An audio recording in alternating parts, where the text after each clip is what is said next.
Well, thank you very much, Dom. So, I've been giving presentations on ketogenic diets for almost 2 decades. It's hard to believe, but I honestly think this has been the most energizing conference I've been to. So kudos to Dominic and all the organizers.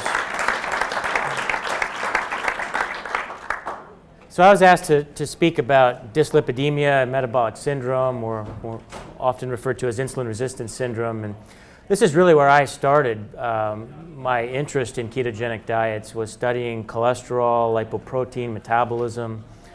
And that still remains an interest of mine because when you get into the weeds, it's fairly complex. But in short, the response to a ketogenic diet is pretty much across the board favorable. That's kind of the cliff notes to the whole talk. But we will go through some of the nuances and how different aspects of metabolic syndrome and dyslipidemia respond to ketogenic diets.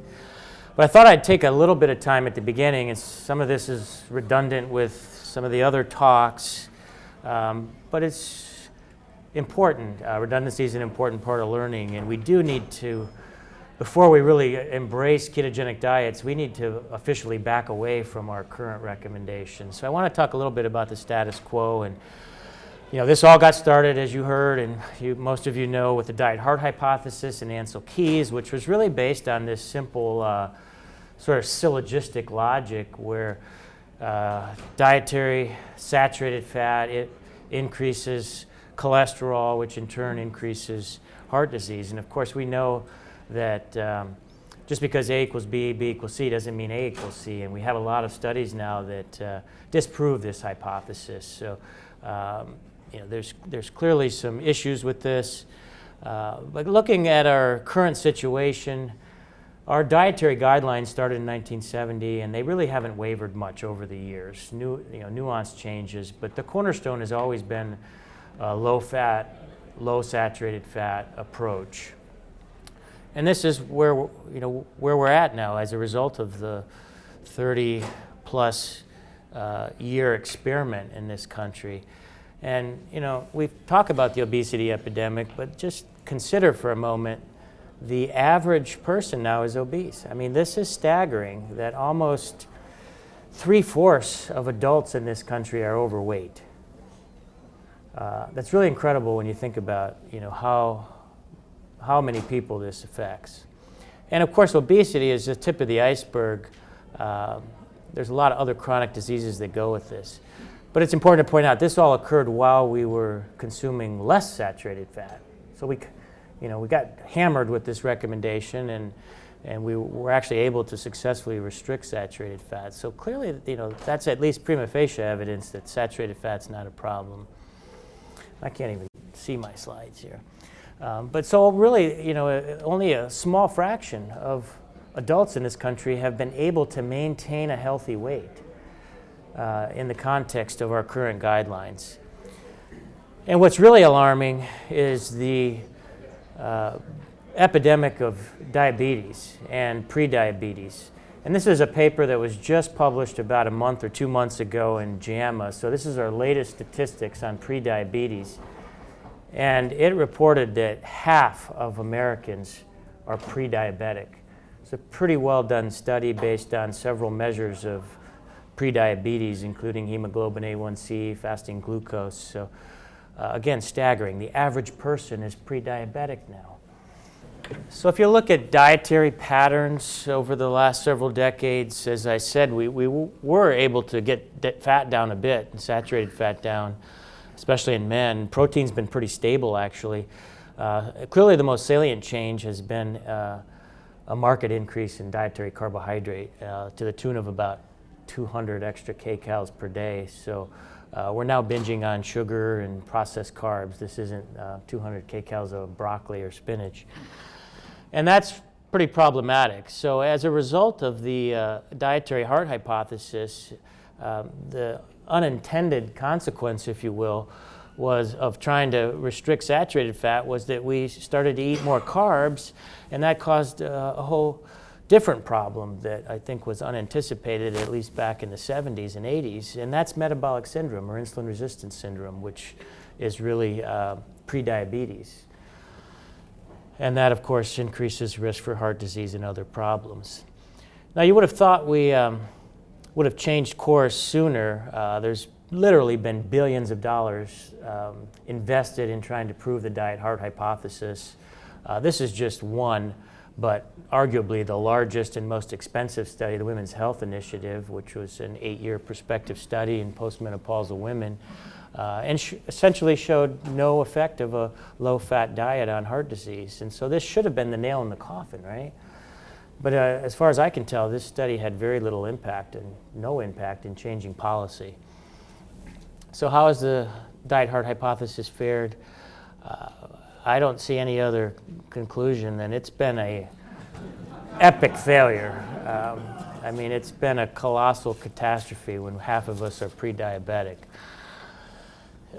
So, you know, if we break the population up into a pie, only about a quarter of us are at a healthy weight.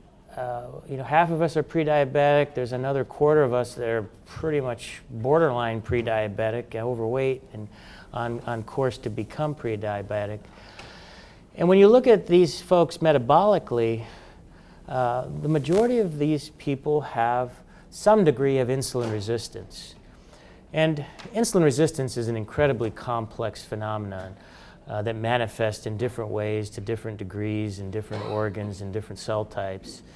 But what's rather simple about it is that functionally it manifests as carbohydrate intolerance. That's one of the key features of insulin resistance is we don't take up carbohydrates into cells very well. And so these people have problems metabolizing carbohydrate in a healthy way. And when you view it from that perspective, the solution becomes pretty simple. 3/4 of the population, at least, should be consuming some level of carbs less than what they're currently consuming. And yet nowhere does that recommendation appear in our dietary guidelines or any professional organization's recommendations. And one of the features of carbohydrate intolerance, I'll show you here, and this just digging down a little deeper into metabolism. When you eat just a single meal of carbohydrate, if you're processing that in a healthy way, most of it should be taken up by skeletal muscle in an insulin-mediated fashion, and it gets oxidized or maybe temporarily stored as glycogen. And that would be a healthy way to deal with carbs.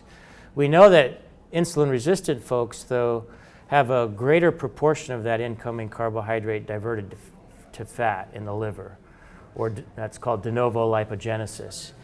And that is really sort of the canary in the mine shaft in that it's signaling the early stages of a lot of metabolic problems. When you convert carbs to fat, the initial product is a saturated fat, C16, and a lot of that gets desaturated to palmitoleic acid, or 16-1. And so you end up with a lot of these triglycerides that are enriched in saturated fats in 16-1. And I'll come back to this later because it ties into the whole saturated fat recommendation and saturated fat story. But this is an early stage problem that we have this sort of stealth-like conversion of carbs to fat in folks who are insulin resistant. And this exists on a continuum, so this isn't a kind of on-off switch. If you look at the population, there's an entire continuum of levels of insulin resistance or carb tolerance, and it's not just variable between people. It varies within a person over time and in response to different conditions. You know, perhaps if you're doing a lot of training, it may affect where you're at on this continuum. In general, as you get older, you become more carb intolerant. And I sort of view this whole nutrition, metabolism, health paradigm through the lens of metabolism. And the general premise I have is if we as humans evolved to burn fat, and we're much healthier and perform better when we're burning primarily fat for fuel. And what I've come to appreciate is that there is no stimulus that's more potent at switching cells over to burning fat than restricting carbs. No drug, no supplement, no amount of exercise training can shift a cell over to relying on fat in a more robust way than restricting carbs. And that's associated with a lot of health benefits, ranging from the type 2 diabetic and pre-diabetic, and potentially at the other end of the spectrum, it may even be ideal for certain athletes.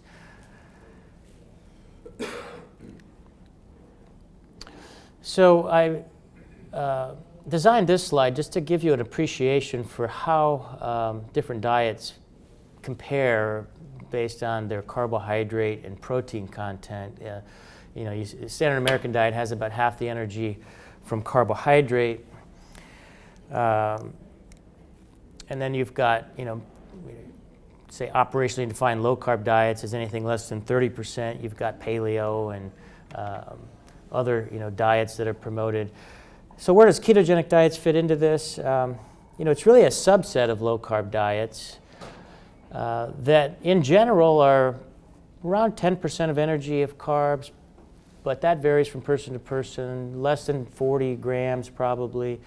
But it is a subset of low-carb diets. So a lot of people may say they're on a low-carb diet, but whether or not they're in ketosis is questionable unless you actually measure it.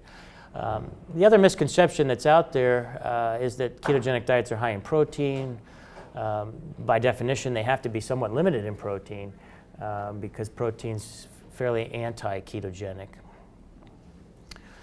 And I'm a strong advocate and believer that a ketogenic diet is not something that's burdensome for people once you kind of figure it out and dial it in. And I would even go as far to say is that it's luxurious in terms of its palatability. And I've been doing this for close to 20 years.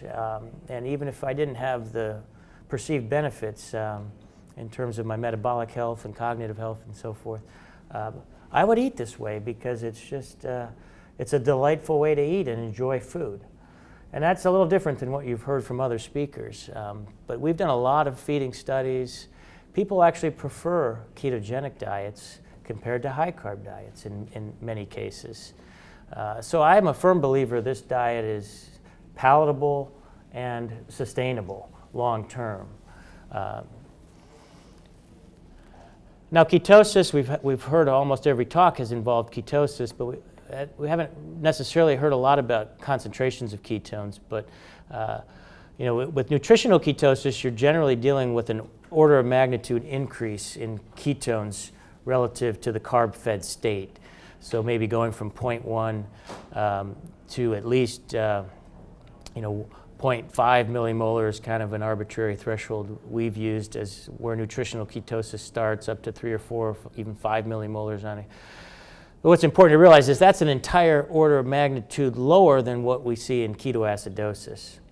And I think you guys are above average knowledge of ketosis here, but this is still a huge misconception amongst even healthcare professionals and physicians that associate any level of ketones with ketoacidosis and toxic byproducts of fat metabolism. So I think educating folks on the importance of understanding the level of ketones here is important.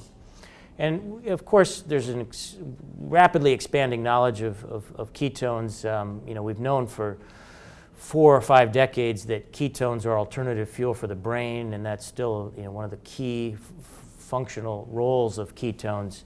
But that's really broke open, really as early as a few years ago. I think Eric Verdin's publication in Science showing epigenetic effects of beta-hydroxybutyrate was really groundbreaking and opening up a whole new understanding of potential mechanisms of ketogenic diets. Bottom line is beta-hydroxybutyrate is a potent histone deacetylase inhibitor, and that's a critically important target for a lot of cellular effects. And a lot of drug companies would, I think, die to have a drug that was as potent as beta-hydroxybutyrate in terms of its impacts on cell signaling and these epigenetic effects. So we have a diet that we can induce a metabolic response that's having drug-like effects. And that's being demonstrated in a lot of different areas. Kind of skip through this. So when you eat carbohydrates at a level that's higher than your tolerance, and again, tolerance varies widely in the population, that's when we develop metabolic syndrome. There's been thousands and thousands of papers written on metabolic syndrome, but rarely do you actually hear it referred to in this way. But I would argue that evidence is very strong and solid to support its overconsumption of carbs. And that has to be defined on a personal level, but these are the sort of standard signs that and symptoms of metabolic syndrome that are used as a diagnosis. And I'll just add, there's a lot of other biomarkers and additional features of metabolic syndrome that are being identified, but increased levels of plasma saturated fat is common in metabolic syndrome, and it's directly tied to the dyslipidemia. And I'm going to come back to that later. And I thought, when Dr. Feynman and I wrote this paper, I think this was in 2004, that, we might put this to bed, but again, I was being naive. But we pretty much laid it out here. It was a pretty comprehensive review of the literature and fair review of the literature. And we clearly showed that, carbohydrate restriction was a preferred approach to managing metabolic syndrome, and we've updated that with some more current reviews. But the tremendous amount of evidence supporting this and very little refuting it, if any. The bottom line is low-carbohydrate diets consistently outperform low-fat diets on all features of metabolic syndrome. And again, not a few studies here, hundreds of studies to support this. So just quickly, ketogenic diets are still viewed in many circles as a weight loss diet, and they are in fact incredibly effective weight loss diets. And even that's been pretty much put to bed now, you would think, because we've got recent meta-analysis. These are two recent ones. Both came to the same conclusion that low-carb diets outperform low-fat diets for weight loss. This was, I think, the most recent meta-analysis in PLOS ONE, and they went a step further, did a Bayesian analysis here, and showed that statistically you had a 99% greater chance of losing weight if you went on a ketogenic diet than a low-fat diet, losing more weight. So the literature is pretty clear here on weight loss. Now, when you get into some of the biomarkers, we've done a lot of prospective studies over the years. I'll just show you one example here where we did a lot of phenotyping here around metabolic syndrome and dyslipidemia, but this was a group of individuals with atherogenic dyslipidemia, high triglycerides, low HDL, so they had metabolic syndrome. And as you can see, across the board, everything gets better to a greater extent on a ketogenic diet than a low-fat diet. And that's pretty much the case in all our studies. There is one notable exception, and that is the LDL cholesterol response, which I'll talk about in a little bit more in a minute. But everything gets better. Lipids, glucose, insulin, sensitivity. We've done a lot of inflammatory work. It's a potent anti-inflammatory diet. Done a lot of vascular function, and blood pressure gets better. So all these markers of metabolic syndrome get better with a well-formulated low-carb diet. So I'll just go through some of these quick. So high triglycerides is kind of a hallmark of metabolic syndrome. It's also a hallmark of a reduction in triglycerides is a hallmark response to a low-carb diet. It's by far, in my opinion, the most potent tool we have to reduce triglycerides, better than any drug, better than exercise, better than fish oil. If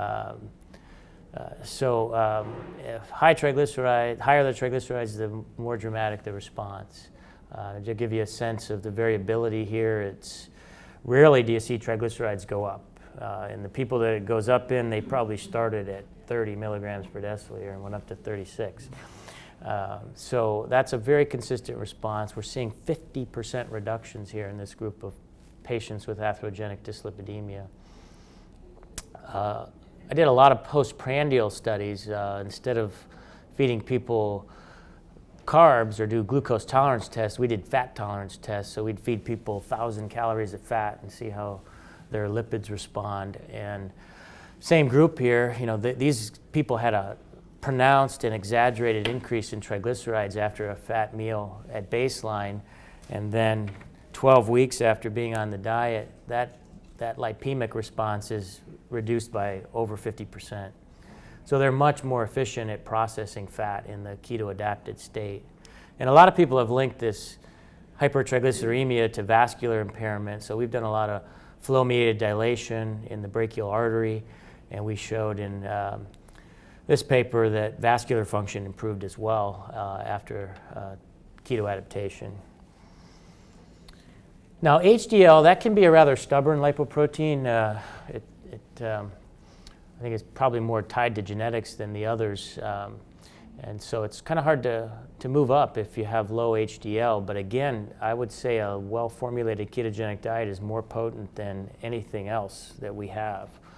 So we consistently see 10-15% increases on average, sometimes much higher, sometimes it just bumps up a little bit.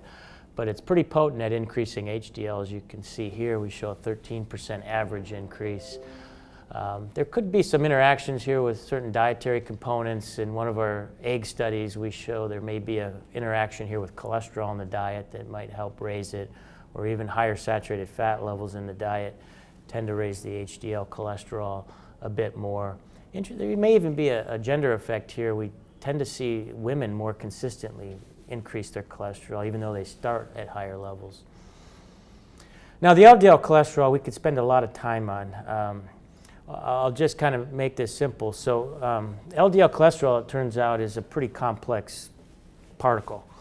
We really oversimplify it when we just indirectly estimate it from our standard lipid panel. But to kind of summarize the response, basically, you may as well almost flip a coin. LDL cholesterol goes up in half the people, it goes down in half the people. But that's LDL cholesterol concentration. When you look at LDL cholesterol, it's a heterogeneous particle that varies in size and composition. And we have really good evidence now that it's these small, dense LDL particles that are the atherogenic particles. And they're highly associated with risk for heart disease, whereas the large LDL are not. And a low-carb diet consistently decreases LDL particles independent of the response in LDL cholesterol concentration. So, if you happen to be one of those people that gets a hypercholesterolemic response to a ketogenic diet, there's a very good chance that actually your more atherogenic particles actually went down. The only way you know that is if you get an advanced test and NMR profile or ion mobility. There's several actually technologies now to get at some of the LDL heterogeneity. But it's pretty archaic to just look at the lipid panel anymore. You really need to get some more advanced testing. But this is intimately linked with the triglyceride response. So if your triglycerides go down, your HDL goes up, there's a 90+% chance your LDL particle size increased and your small ones went down because they're metabolically linked through the intravascular processing of lipoproteins.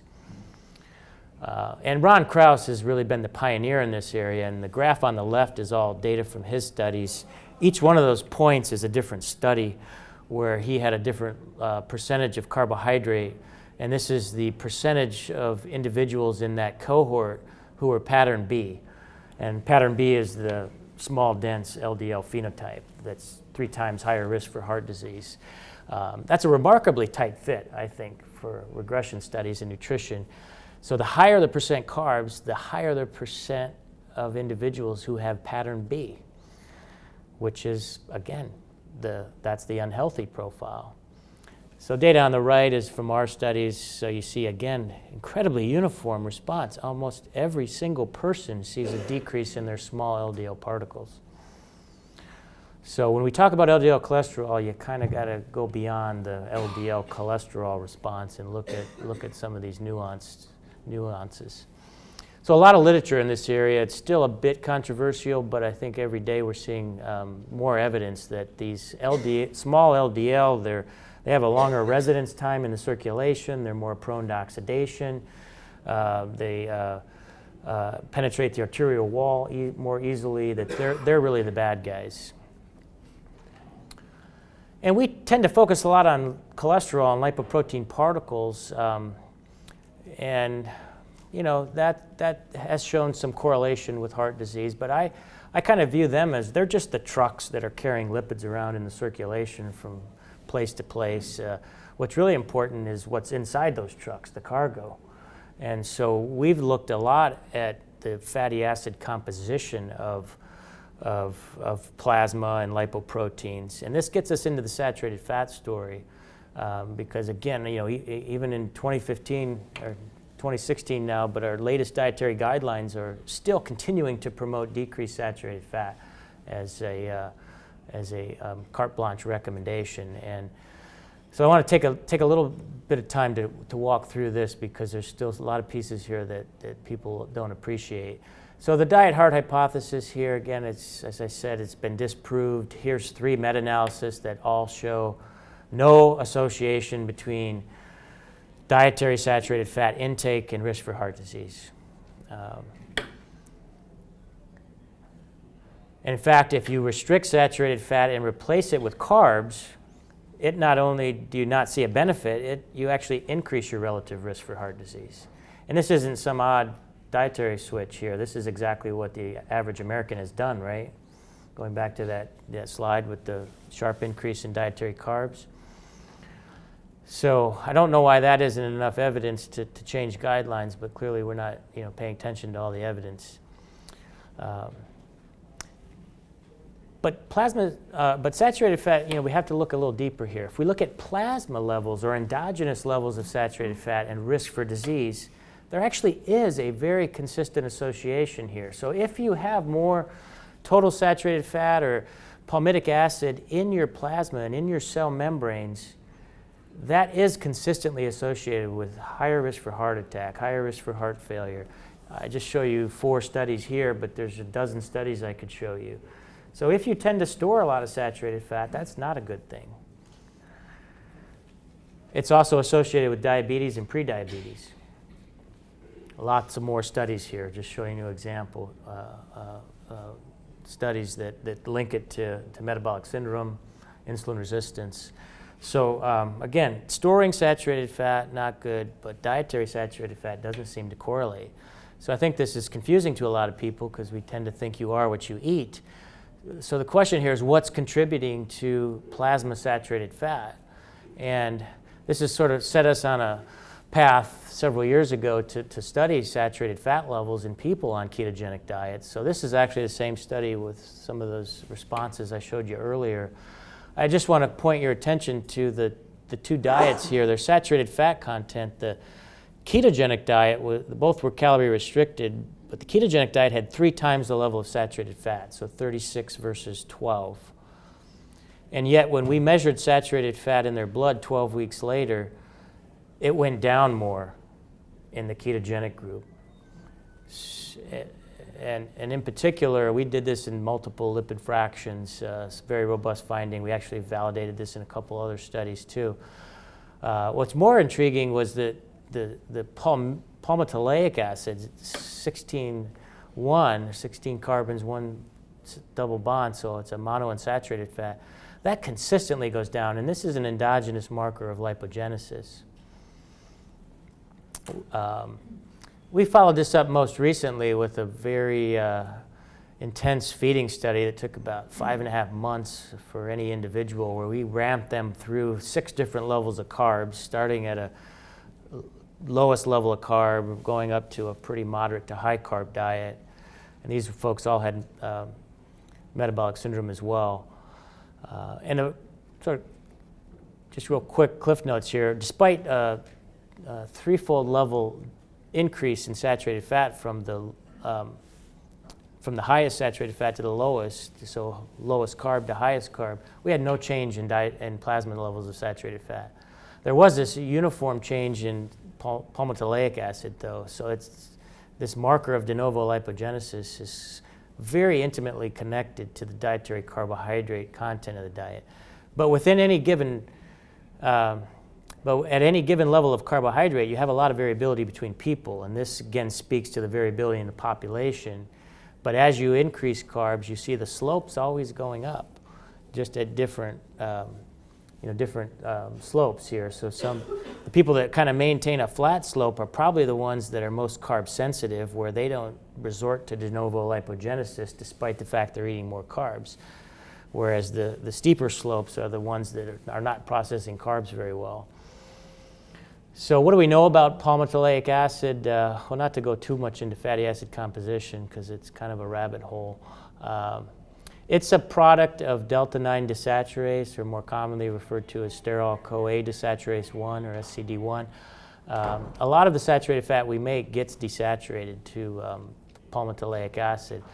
The reason it's a good marker of de novo lipogenesis is it's not confounded by dietary intake unless you eat a lot of macadamia nuts, but it's pretty low in most foods. And so when it goes up in concentration, it's a pretty good indication you're converting carbs to fat. And then we have just dozens of studies that have linked higher levels of palmitoleic acid in red blood cells or in various lipid fractions with a whole host of problems. Most of these related to metabolic syndrome, but even some types of cancer. So this is a really consistent biomarker for various higher risk for various chronic diseases. So to kind of summarize this saturated fat story, if you eat saturated fat, you have a nice marbled steak, that's not harmful in my mind by itself. When you tend to eat it with a lot of starches, whether it be potatoes or rice or rolls, you get the insulin response, you put yourself in a metabolic state where you're more likely to store more of that saturated fat, which again is not good. But if you forego the starch and instead have non-starchy vegetables and even add a pat of butter to this to pack it more full of saturated fat, you can get a completely different response because of the lack of the insulin response. You're now burning more fat, and you get actually a reduction in the total levels of saturated fat. So the primary explanation here is you're oxidizing more of that incoming saturated fat when you restrict the carbs.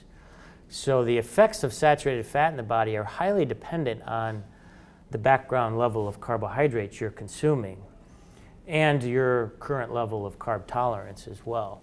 So we aren't what we eat. We are what we save from what we eat, and that's, again, dependent on the carbs you're eating. Carbs really have a dominant effect on lipid metabolism. So in summary, it's really the consumption of carbohydrate at a level above a person's tolerance that is driving the metabolic syndrome, the atherogenic dyslipidemia that's occurring in folks. And so the obvious solution is to restrict carbs to a level they can tolerate where these symptoms disappear. And that's where the tricky part comes. A ketogenic diet happens to work just about across the board. It's kind of an island of safety. It works for everybody.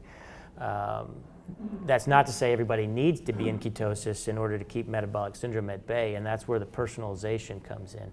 But when you view it from this perspective, that we need to restrict carbs, then consuming saturated fat-rich foods is on the table now, and we can start to enjoy a lot of whole foods that are otherwise being recommended that we avoid.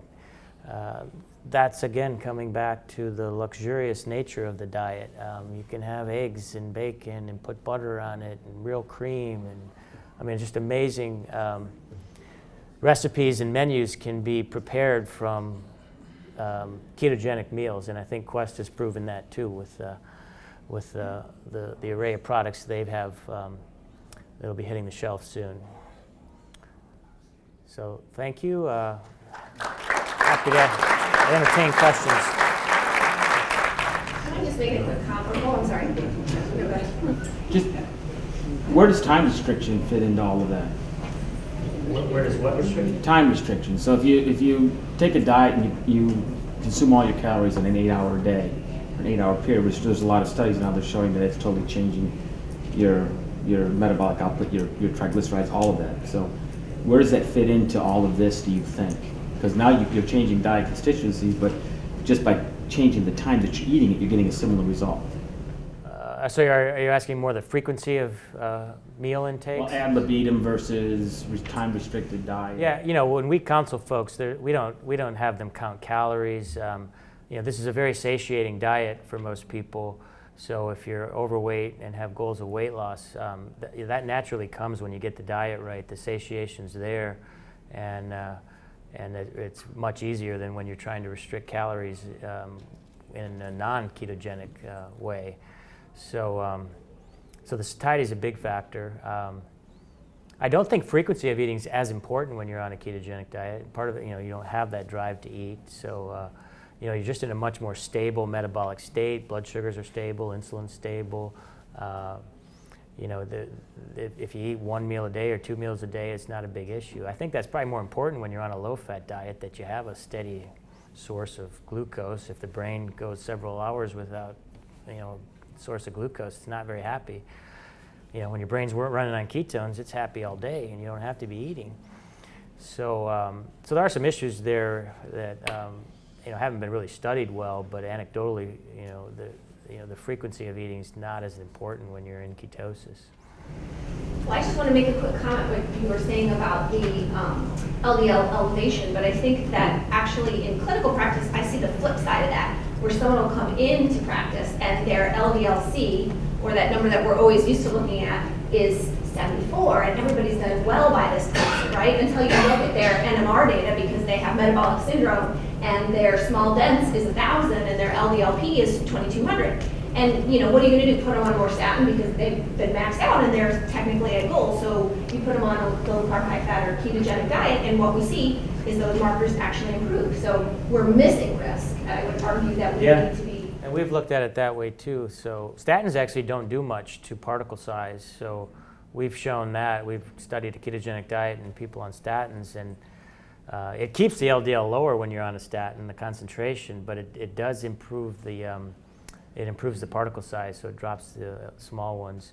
But yeah, there's two sides to that, and I think Krauss has shown that very, very elegantly, that the low-fat diet increases pattern B. Yeah. Dr. Cooney.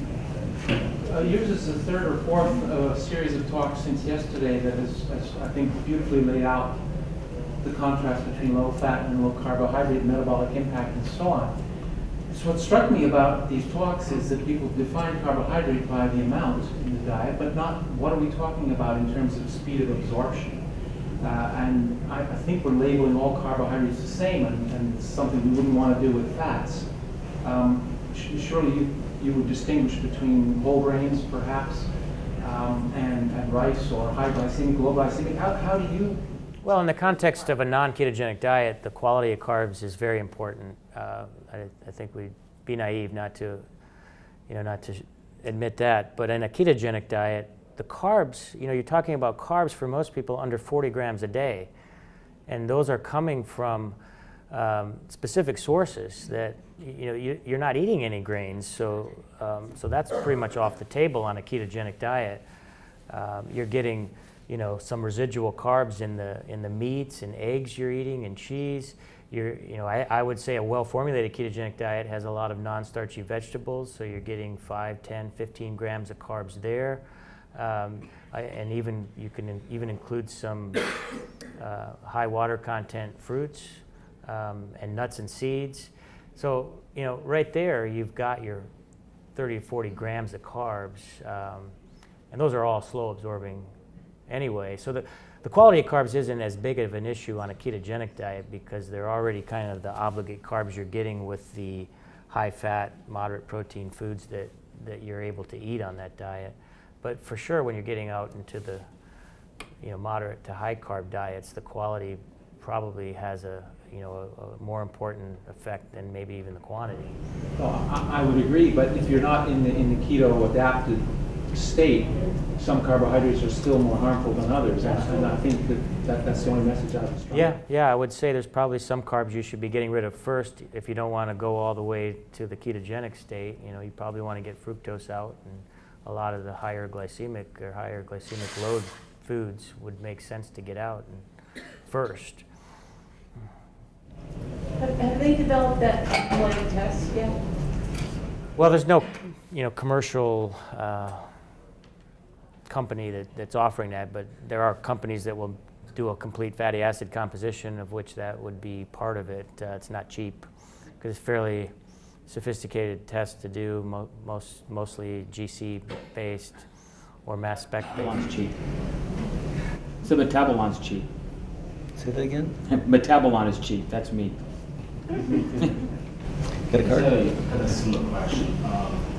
Also, you're looking at particle size is a lot more useful than just looking at, well, especially LDL, like is usually in the clinic. But do you think there's a need to go beyond that as far as predicting cardiovascular disease? Particle size gets us a step closer. The particles are small enough to infiltrate behind the epithelial cells, but then they still need to be oxidized. So do you think is it predictive enough of disease, looking particle size, or just see a need to go beyond it? Even though it's not appearing in the clinic, but it could look oxidated, LDL oxidated HDL as well, or advanced glycation end products. Yeah, and there's no one perfect biomarker, and it doesn't explain a lot of the variability. So, clearly looking at a broader range is optimal, and in particular, the oxidized lipids are problematic. But doing this on a large scale is, that those haven't really caught on. It's been even hard to get CRP to kind of catch on, and I think that's a pretty good biomarker. And inflammation is clearly involved in the pathology of heart disease, diabetes, cancer, most non-communicable chronic diseases. So yeah, there's a lot of pros and cons with different biomarkers. None are perfect. Peter? Yeah, I just want to comment, since I don't have to defend a PhD or an MD, but as you know, Jeff, there's a lot, we're seeing in the community I work with, a lot of athletes are having high total cholesterol, and would like to comment to the group that this may be a marker of a superior state of health rather than what the current reference range is saying, and it's probably a call for more study, basic research in this area, but it's something that you have to be very careful about saying. I can say it. Well, I mean, we've just made observations. Yeah, it seems a lot. I mean, like I said, there's a lot of variability in the general population, sort of the non-athletes, but interestingly, in the athletes we've tested, which are on the healthier side of the spectrum, and these are pretty unique, probably on a genetic level, and some homogeneity here because they're self-selected to be elite runners in this case. So there may be something there too, but they have extraordinary high cholesterol across the board. I see it across the board with all the athletes, so I think it surpasses genetics. Yeah, and it could be some interaction with the volumes of exercise.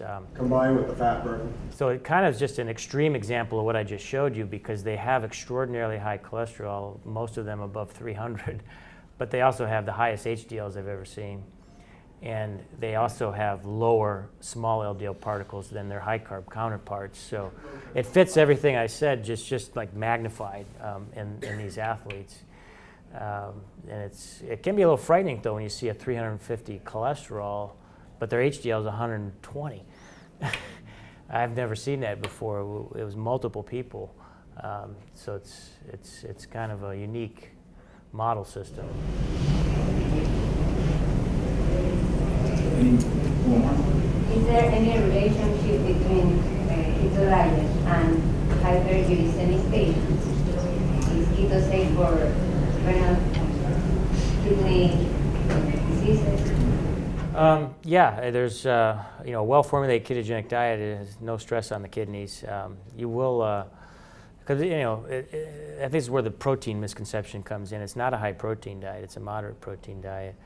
You will see uric acid levels go up fairly significantly early on with the ketogenic diet because uric acid competes with ketones for excretion in the renal tubules, these organic acid transporters. So it's going up not because there's increase in intracellular production of uric acid like there may be in gout. It's because of competition for excretion in the kidneys. So it doesn't appear to be problematic in that regard, although there's probably that's an area where we need to study a bit more. But in most folks, it goes up after 2 to 4 weeks, and then it starts to come back down by 6 to 8 weeks. But I know there's also some unique examples of folks who have had exacerbation of some gout symptoms. But in general, I don't consider that a contraindication.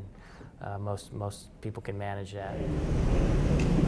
Jeff, I have a question. Microbiome, any notable changes or concerns that you have based on what you know? I know there's not a lot out there, but I get this question asked. Yeah, well, I would defer that to someone else in the room, but I'll say stay tuned. You might want to talk to my doctoral student, Kathy, who's been spearheading a lot of our efforts on the microbiome, and it's kind of a rabbit hole I'm wishing I may not have went down because it's really complex. But we do see a lot of people show signs of or symptoms improve with. So I kind of think that the functionality of the gut biome is changing, and how that's reflected in the composition. We should be able to get at that soon, right, Kathy? Yeah, that's why you said diversity increases, colonization increases, so there's like more to explore for sure. Yeah. I just want to go back to that time-restricted question. So with folks I'm working with up at the NIH, there's a real correlation between circadian rhythm and obesity. I'm wondering if your ketogenic diet, are you finding people have a better sleep cycle? And is that perhaps impacting some of this? It's an interesting theory, yeah. I haven't seen a lot of data on sleep quality, but anecdotally, people say they don't necessarily sleep longer, but the quality of sleep, perhaps the REM sleep, is better, so they wake up more refreshed. That's quite common. But that's an area that needs to be investigated a little more carefully because there's a lot of evidence now that that's linked to diabetes and other problems. So that could be one outcome that's pretty amenable to a ketogenic diet. Jeff, does anybody report decreased thirst? I don't mean they don't drink water at all, but it doesn't occur to them as much as it would have been when they're not on the ketogenic. Occasionally, yeah, we'll hear that, but I don't know if there's any real connection. I don't know, Peter, with the athletes, do you have any hydration differences? Or it's kind of scary what you'll go through. A lot of sodium, but with a lot of sodium. I mean, we push the sodium because there's a natriuresis of ketosis that if you don't replace that extra salt that's lost in ketosis, you have a contracted plasma volume, and that can manifest in a lot of the side effects that people complain about. And it's almost all the time you can reverse that by just adding a couple grams of salt. What side effects? Syncope or fainting is common. Dizzy, loopy feeling. Cramps are more magnesium depletion, but tired. Some people even are constipated. Headaches, and then you add the salt back, you get the plasma volume back up, and those symptoms go away. But a lot of people, they don't understand that. They blame it on the carb restriction, and they quit the diet because they think it's not sustainable. It's basically the low-carb version of a bog. The question just on the sodium. So is that a problem only during the fat adaptation phase, or does that persist once you're right? All indications are it persists, so you don't adapt to that. You continue to maintain that new homeostasis where as long as you're in ketosis, your kidneys are excreting more sodium.